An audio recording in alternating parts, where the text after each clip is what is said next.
seja muito bem-vindo a este vídeo. Hoje nós vamos começar aqui as nossas reflexões no Evangelho de João. Nós vamos começar aqui a ler o Evangelho de João e a comentar verso por verso, a ver ali as ideias que o apóstolo colocou ali no Evangelho e vamos tirar lições importantes para a nossa vida.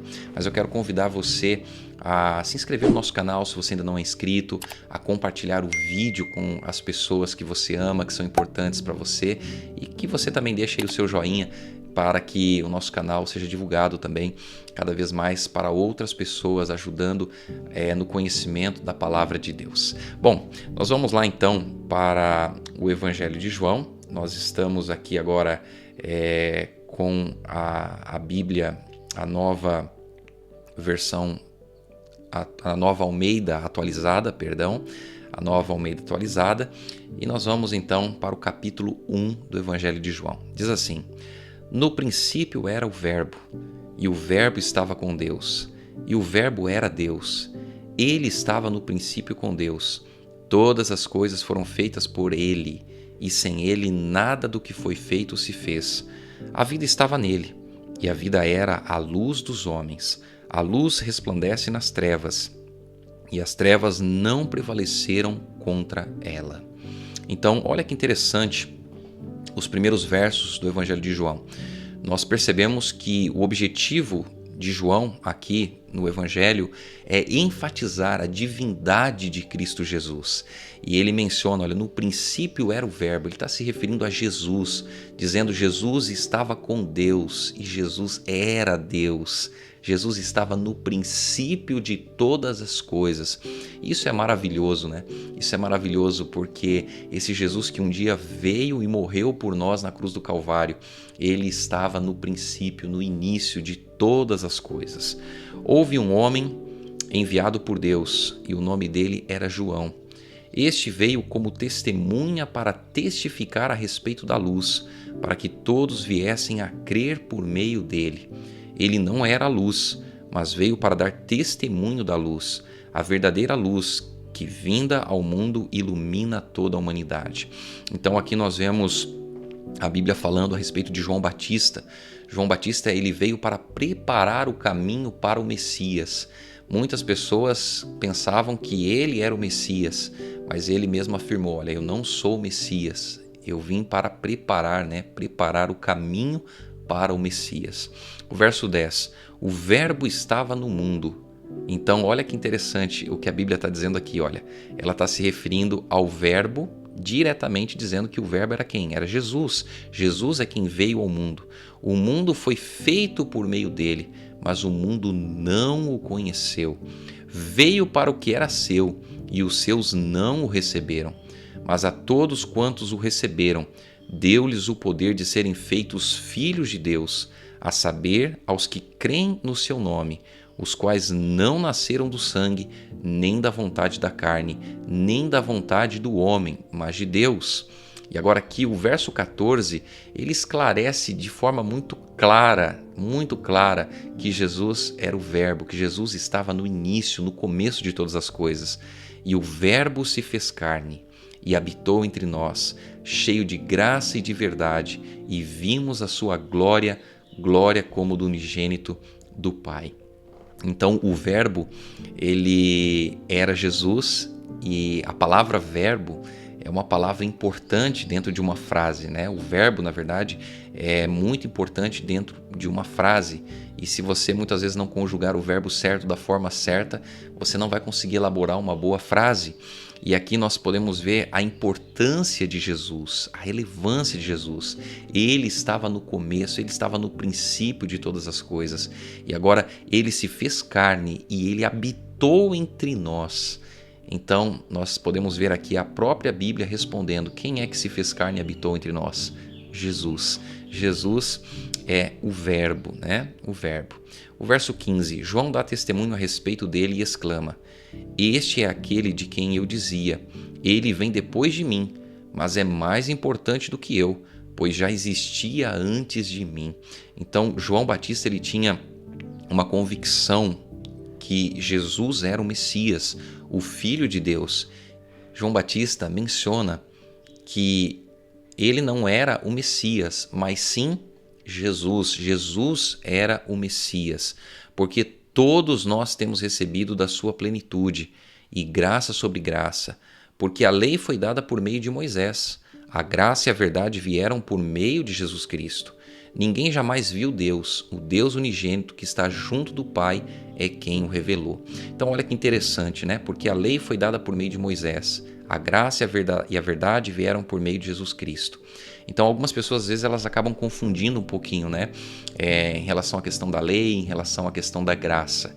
Nós somos salvos pela graça, somos salvos pelos méritos de Cristo Jesus. Agora, a lei ela tem uma importância também muito grande. Por quê? Porque quando nós aceitamos a graça, nós vivemos em conformidade com a vontade de Deus, com a lei de Deus. Então a lei ela não tem como finalidade nos salvar. O objetivo da lei não é esse. O objetivo da lei é justamente mostrar quem somos e do que nós precisamos, que é Jesus Cristo. Então, quando você aceita Jesus na sua vida, você passa a obedecê-lo porque você o aceitou, porque você o ama. Você passa a guardar a lei de Deus, você passa a observar os mandamentos de Deus porque você aceitou Jesus Cristo em sua vida. O verso 19. Este foi o testemunho de João, quando os judeus lhe enviaram de Jerusalém sacerdotes e levitas para perguntar: quem é você? Ele confessou e não negou. Confessou: eu não sou o Cristo.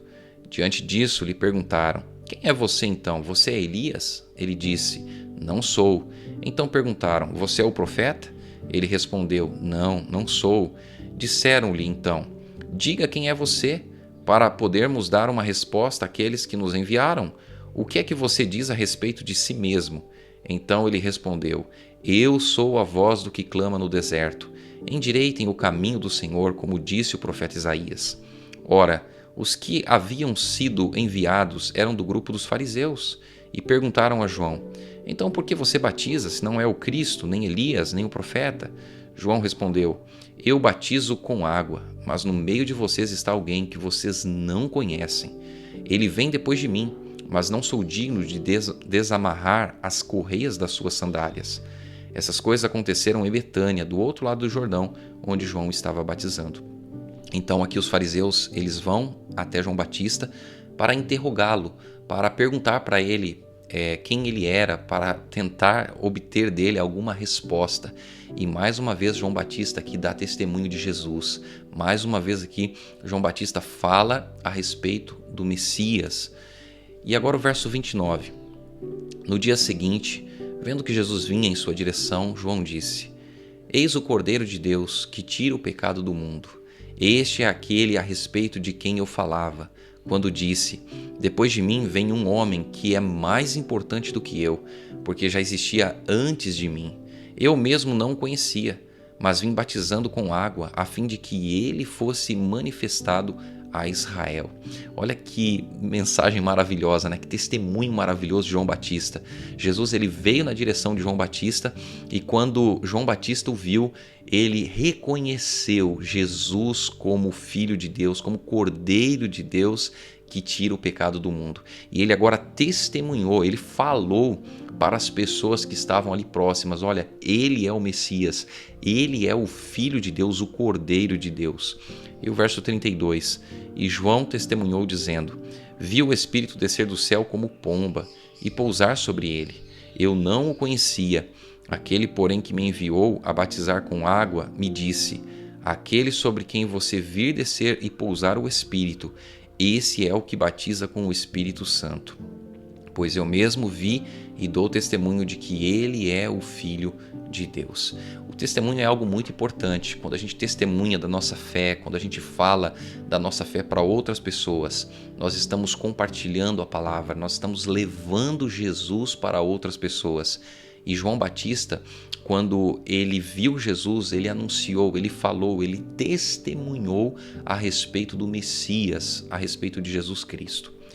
No dia seguinte, João estava outra vez na companhia de 2 dos seus discípulos e vendo Jesus passar disse: eis o Cordeiro de Deus. Então mais uma vez João Batista, ao avistar Jesus, ele afirma: Eis o Cordeiro de Deus.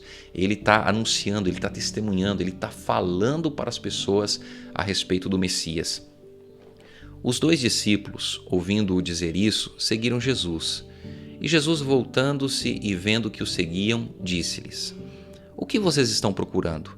Eles disseram: Rabi, que quer dizer mestre, onde o Senhor mora? Jesus respondeu: Venham ver. Então eles foram. Viram onde Jesus estava morando e ficaram com ele aquele dia. Eram mais ou menos 4 horas da tarde. André, o irmão de Simão Pedro, era um dos 2 que tinham ouvido o testemunho de João e seguido Jesus. Ele encontrou primeiro o seu próprio irmão Simão, a quem disse: Achamos o Messias. Messias quer dizer Cristo, e o levou a Jesus. Jesus olhou para ele e disse: Você é Simão, filho de João, mas agora será chamado Cefas, que quer dizer Pedro. Então perceba que o povo orava pelo Messias, pela vinda do Messias. Eles clamavam pela vinda do Messias. E agora então André, ele se depara com Jesus, ele se depara com o Messias e ele também testemunha, ele também fala, ele também menciona: achamos o Messias, achamos o Messias. O verso 43, no dia seguinte Jesus resolveu ir para a Galileia e encontrou Filipe, a quem disse: Siga-me. Esse Filipe era de Betsaida, cidade de André e de Pedro. Filipe encontrou Natanael e lhe disse: Achamos aquele de quem Moisés escreveu na lei e a quem se referiram os profetas, Jesus o Nazareno, filho de José.